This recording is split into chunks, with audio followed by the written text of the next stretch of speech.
龙卷风，哎呀我的妈呀，哎呀不得了，这个受不了，哎喂，妈咪，我这天就对的，这天给了这天呀，哎呀我的妈呀，跟天黑。从我们后面撵上来的，后来的话就是我车上本来七吨多货，然后我车子的话就是来回晃啊，我当时的话我这个反光镜呢就一下子打直线，我这个手推的话都有点费劲的。天特别黑，全部就感觉像天黑7、8点钟的时候差不多。天黑。然后一下子，然后天渐渐转过来，还没缓过来，然后龙卷风就过来了。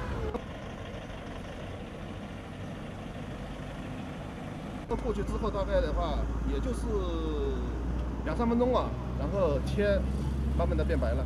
变白以后，然后再看呢？变白以后啊，就是风平浪静。然后周边呢？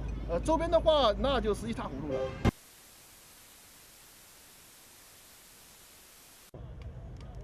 那个水水，这就可以了，对，然后你是叫啥名？